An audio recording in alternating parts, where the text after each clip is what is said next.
देखिए पीएमटी 2011 का क्वेश्चन है, कह रहा है कि if power dissipated in 9 ohm resistor in the circuit shown is 36 watt, the potential difference across 2 ohm resistor is what.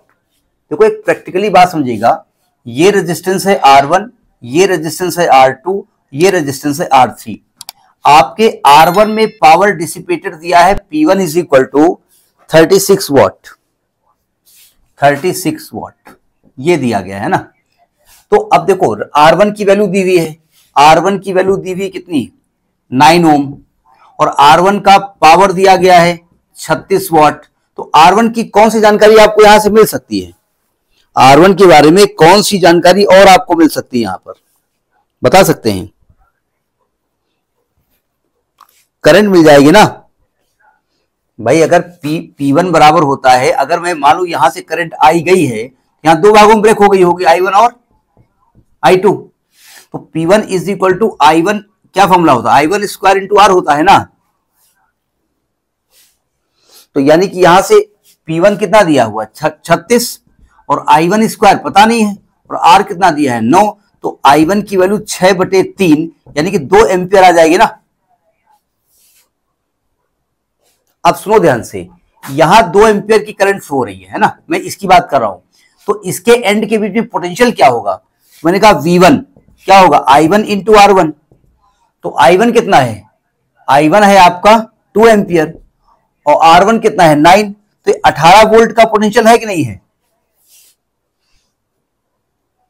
तो ये बताओ अगर 18 वोल्ट का पोटेंशियल है तो क्या ये दोनों वायर, ये दोनों रेजिस्टेंस पैरेलल में है ना।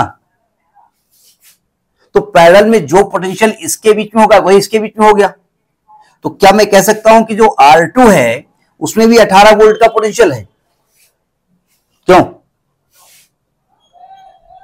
18 सही लिखा ना हमने, I1 into R1 V IR होता है ना, हाँ ठीक है। तो यानी कि हम अगर इसमें V आपका है 18, V is equal to I2 into 6, तो I2 की वैल्यू 3 एम्पियर आ जाएगी, क्यों।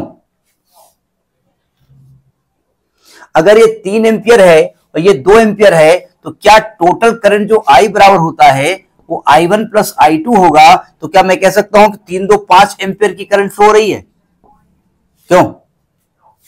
यानी पूरी सर्किट में I करंट फ्लो हो रही है ना 5 एम्पियर की, 5 एम्पियर की। अब देखो इस वाले रेजिस्टेंस में 5 एम्पियर की करंट फ्लो हो रही है, तो V बराबर I इंटू R3 हो जाएगा, और I है 5 एम्पियर, R3 2 है। तो क्या 10 वोल्ट का पोटेंशियल नहीं होगा यहां पर इस वाले का। तो वही आपसे कह रहे थे कि कितना पोटेंशियल होगा, 10 वोल्ट होगा। समझ में आई बात नहीं आई। अच्छा यहां पर करंट डिवाइडर रूल भी हमने बताया था, याद है ना। एक बार कोई टॉपिक प्रूव किया था, हमने वो प्रूव भी कराया था करंट डिवाइडर रूल क्या होता है, दोबारा नहीं बता रहा हूं। तो आप उससे भी I2 का मान निकाल सकते थे, लेकिन अब चूंकि बहुत सिंपल लॉजिक है तो काहे के लिए दिमाग लगाएं। तो ये पीएमटी 2011 का क्वेश्चन है, ठीक, नोट करिए।